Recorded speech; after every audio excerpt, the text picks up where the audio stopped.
নমস্কার, কেমন আছেন সবাই? প্রিয়াঙ্কার নতুন একটা ব্লগে আপনাদের সকলকে স্বাগত জানাই। আশা করছি আপনারা সবাই খুব ভালো আছেন। আমিও কিন্তু বেশ আছি। আশা করছি ব্লগটা ভালো লাগলে ভিডিওটা শুরুতেই চ্যানেলটাকে লাইক, কমেন্ট, শেয়ার আর একটা সাবস্ক্রাইব করে রাখার অনুরোধ রইল। আজকে শুক্রবার, ঘড়িতে বাজে এখন সকাল ওই 8টা 15 নাগাদ। উঠে এসেছে একবার ছাদে এসে এই যখনই ছাদের দরজাটা খুলে আর কি সকালবেলাতে প্রথমেই চোখটা দিই আর কি এই অপরাজিতা গাছটার দিকে। মনটা এত ভালো হয়ে যায়, এখন প্রচুর ফুল ফুটছে জানেন। সাদা, নীল এখন আমার খুব কম হয়। নীল হয়তো যদি 10টা অপরাজিতা সাদা হয় তাহলে একটা নীলকণ্ঠ হয় তার মধ্যে। ওই আর কি 7 ভাই চম্পা টাইপের রেশিও নিয়ে চলে। তবে ফুল হচ্ছে প্রচুর। আমি এখন আর আলাদা কোনো সার জানেন তো বাইরে থেকে এনে ইউজ করি না। ওই সমস্ত সবজির খোসা বা প্রিয়াংশ যে ফলমূল খায় সেই সমস্ত ফলমূল বা শুকনো চায়ের পাতা এই সমস্ত কিছু দিই। চাল ধোয়ার জলটা এখন আর দেওয়া হয় না। তো এইগুলো আর কি মানে একটা নর্মাল মানে ন্যাচারাল সার হয়ে যায়। তো সেগুলোকেই আর কি পচিয়ে মানে গাছের গোড়াতে ওই তরকারি খোসা ছাড়িয়ে এনেই ফেলে রাখি। তারপরে একটু করে এ গাছে ও গাছে করে দিয়ে দিই। ওইগুলো ওই মাটিতে থেকে পচে একদম অরিজিনাল সার হয়ে যায়। তাতে কোনো রাসায়নিক থাকে না, কিছু থাকে না। তবে ওই একটা দুঃখ মাঝে খুব অন্য গাছগুলো ভালো ফুল ফল দিচ্ছে জানেন। তবে ওই জবা গাছটা নিয়ে বড্ড দুঃখ। চন্দন জবা গাছটা তো 15 দিনও বাঁচাতে পারলাম না। আর লাল জবা গাছটা এই সারা সিজনটা একটা মোটে ফুল হয়েছে। তবে আজকে একজনকে জিজ্ঞেস করার আছে, তিনি গাছের খুব পরিচর্যা জানেন, যে জবা গাছটাকে কী করে বাঁচাবো। তো দেখি তিনি কি বলেন। চন্দন জবা গাছটা উনি দিয়েছিলেন। তো যাই হোক, এই যে এখানে একটুখানি ছাদের ফুল দেখে এসে তারপরে এই যে চলে এসেছি সোজা রান্নাঘরে। একটু টমেটোর ডাল বসিয়েছিলাম, হয়েই প্রায় গেছে। আর একটু করে নিয়েছি আলু আর পেঁয়াজ কলি ভাজা। সকালের জন্য এই অবধি রেখেছি। আর এখন এখানে এসে ঠাকুর ঘরে এসে কিছু কাজ সারবো। সকালের একটু ভাতও হয়েছে, যেটা আমরা মা ছেলে সকালবেলা একটু যে সিদ্ধ ভাত খাই, সেই সিদ্ধ ভাতটাও হয়ে গেছে। বাকি রান্নায় আবার পরে বসবো। তবে এখন একটু ঠাকুর ঘরে এসেছি, যে কালী পুজোর যে বাসনগুলো মাজা হয়েছে সেগুলো আর কি গুছাবো। মেয়েদের কাজের দিদি ছাদে রেখে দিয়ে গেছে গুছিয়ে। আর সেগুলোকে এখন ঝুড়ি, তারপরে ঠাকুরের যে মালসাগুলো মানে যে পিতল কাঁসার যে মালসাগুলো, সেগুলোকে আর কি তুলে রাখছি। আর ছোটো ছোটো পাথর বাটি যেগুলোতে করে ঠাকুরকে পায়েস দেওয়া হয়েছিল, সেই পাথর বাটিগুলো তো তার মানে যে যন্ত্র আমার ঘরে আছে, তার চোখ পড়লেই তো একদম তুলে নিয়ে ছুঁড়ে মারবে, ব্যাস পাথর বাটি দুখণ্ড। সেই জন্য আর কি এগুলোকে আগে গুছিয়ে নিচ্ছি। আর ঝুড়ি ভাঙানোর ভীষণ নেশা জানেন। যেখানে যা ঝুড়ি দেখে, একটা ঝুড়িও মানে আর আস্ত থাকে না, পা দিয়ে চাপবে বা ফেলে ভাঙবে, মানে যাতা অবস্থা করে দেয় ঝুড়ির। তো এই যে পাথর বাটিগুলো এখন গুছিয়ে নিচ্ছি। আর এই যে এখানে এক ঝাঁক হাতা কিছু জমেছিল পায়েস দেওয়ার, তারপরে হচ্ছে চাটনি দেওয়ার, সমস্ত মানে রান্না করা হয়েছে খুন্তি বা খিচুড়ি তোলার, তরকারি তোলার সমস্ত হাতা ফাতা এই যে ঝুড়িটা করে ছাদের থেকে নিয়ে আসলাম। আগে এই ছোটো ছোটো জিনিসগুলো গুছিয়ে নিই, পরে আবার বড় জিনিসগুলো গুছানোর আছে। তবে এই যে আমবাটিটা করে আর কি গোপালকে সকালবেলায় বাল্যভোগ দেওয়া হয়। এই কোণটাতে এখন ওই পাথর বাটিগুলো গুছিয়ে নেবো।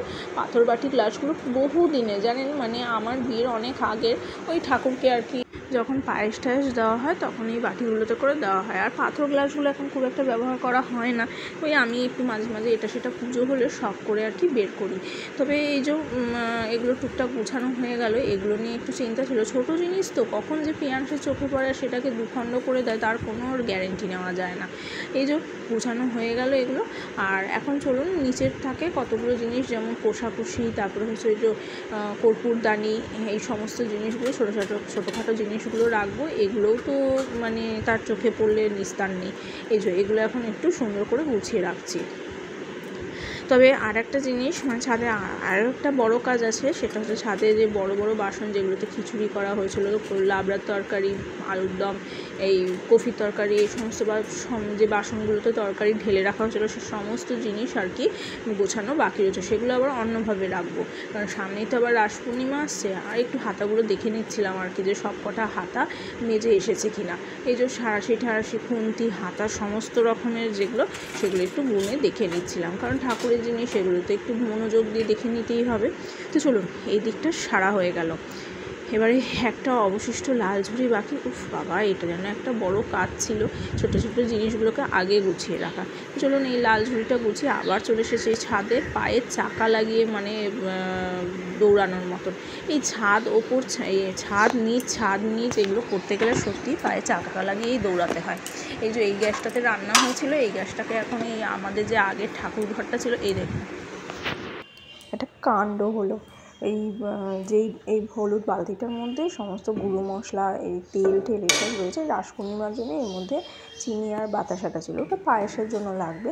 তো সেটা এখানে পড়ে থাকলে তো পিঁপড়ে ধরে যাবে, যদিও এখন ঠান্ডা পড়ার সময় পিঁপড়ে ধরে না, কিন্তু তাও একটু নিয়ে গিয়ে নিচে ফ্রিজে রেখে দেবো, যাতে কোনো রকম ইয়েতে না লাগে, তো মানে নিরামিষে না লাগে, সেইভাবে রাখবো। তো চিনির প্যাকেটটা নিতে গিয়ে হাতের থেকে পড়ে ফেটে কতটা চিনি বেরিয়ে গেল। তো এই নিচে পড়া চিনি তো ঠাকুরের জন্য রাখবো না, এটাকে আমাদের ঘরের কৌটোয় তুলে নিই, বাকিটা গুছিয়ে নিয়ে যাব। আর এই বাসনগুলো, এই বড়ো বড়ো ডেকচিগুলো দিয়ে ঢেকে রাখবো, আর এর ওপর দিয়ে একটা ওই চালের বস্তা টাইপের এতে করে সব মাসকাবারি, মানে ওই যে পুজোর সদাই এসেছিলো গুঁড়ো মশলা মশলা, তো সেটা দিয়ে আর কি ঢেকে দিলাম, যাতে এটাকে টিকটিকি নোংরা না করতে পারে। সুতরাং চিনিটাকে এখন গুছিয়ে নিয়ে কিন্তু এই জায়গাটা যেটুকু নিচে একটু পড়ে থাকবে সেটা তো তখন কুড়িয়ে কাচিয়ে নেবো না, বাকিটা জল ঝরে দেবো, যাতে ওই পিঁপড়ের উপদ্রব না হয়। তো চলুন চিনিটা একদিকে গোছাচ্ছি, আর এইদিকে দেখুন আমার কিন্তু বেশ কিছুটা সকালে কাঁচা হয়েছে। একটা চাদর কেচেছি, পুজোর মধ্যে মোটামুটি পাতা ছিল, তারপরে এই যে তুলে দিয়ে আজকে কেচে দিলাম। এই ছুটির দিন থাকলে মোটামুটি এই সমস্ত কাজ করেই যেন দিন গড়িয়ে যায়। তো সামনের সপ্তাহে প্রিয়াংশের স্কুল রয়েছে, সোমবারটা তো আবার ছুটি, কারণ সোমবার ছট পুজোর জন্য। আজকে স্কুল রয়েছে, আজকে থেকেই স্কুলটা বরঞ্চ খুলছে, কিন্তু কি বলুন তো, আজকে হয়তো খুব বিশেষ কিছু হবে না, কিন্তু তাও প্রথম দিনটা তো পাঠাবো, মানে স্কুলের প্রতি যাতে ন্যাকটা না চলে যায়। এই জিনিসটা আমার তো খুবই ছিল ছোটোবেলায়, এই যেমনই হোক, হাফ ডে হোক ফুল ডে হোক, স্কুলে ঠিক যাবে।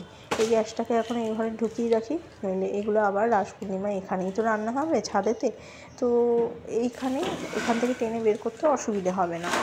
আর আগে তো এখানে ঠাকুর ছিল, তো এই সামনে ছাদে বসে রান্না হতো, টুক করে ঠাকুরকে ভোগ লাগানো হয়ে যেত, এখন আবার নিচে নিয়ে যেতে হয়। তো যাই হোক, এখন ঠাকুর পাশের ঘরে থাকলে বেশ ভালোই কিন্তু লাগে, বেশ এনজয়ও করছি। চলুন এই দিকটা হয়ে গেছে, গ্রিলটা আটকে দিলাম, এখন এই জায়গাটা একটুখানি জল দিয়ে ধুয়ে নেবো। তবে চলুন আমার জবা গাছটাকে দেখাই। এই দেখুন এখন পাতা পড়ার সময় চলে এসেছে, তো পাতাগুলো হলুদ হয়ে যায়, রোজ বেশ কয়েকটা করে হলুদ হয়, আমি সেগুলোকে মানে ছাড়িয়ে নিয়ে যাই। আর তবে আবার পোকা ধরেছে, জানেন কী যে করবো, দেখি ওই যে আজকে ওই ভদ্রলোককে জিজ্ঞেস করবো কীরকম কী উপায় বলেন, সেগুলোকে অ্যাপ্লাই করবো। আর এই যে একটা দার্জিলিং টি, এটা হচ্ছে ওর বাবা পেয়েছিল একটা এই ভাইফোঁটা উপলক্ষে। তো চলুন এটাকে প্যাকেট কেটে এখন কৌটোয় ভরে রাখি, পেয়েছে যখন সেটাকে তো সদ্ব্যবহার করতে হবে। তবে এটা লিকার চায়েরই মেনলি, দুধ চা নয়। তো দুধ চা হলে একদম টেলটেলে হয়ে যাবে, তবে লিকার চা হলে কিন্তু বেশ ভালো খেতে লাগে, সামান্য একটু মিষ্টি দিয়ে খুব মানে সুন্দর লাগে খেতে।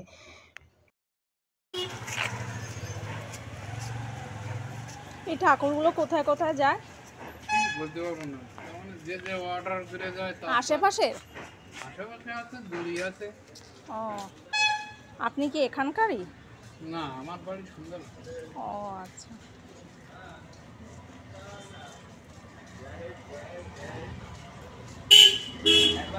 বৃহস্পতিবারে পুজো, তার মধ্যে কমপ্লিট হয়ে যায়।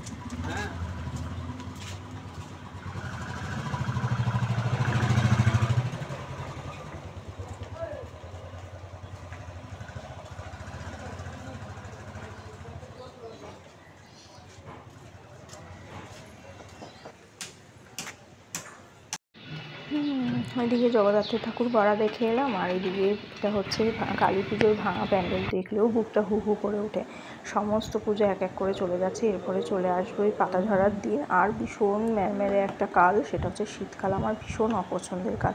তবে আসার সময় একজনের গাছে এই কাঠগোলাপগুলো পেলাম, এত সুন্দর গন্ধ, পুরো মনে হচ্ছে মধু মাখানো। তো যাই হোক, এই ফুলগুলো ভালো লাগে বেশ, তবে কাঠগোলাপের যে গোলাপিটা, ওটার থেকে দেখবেন সাদাটা বেশি দৃষ্টি আকর্ষণ করে।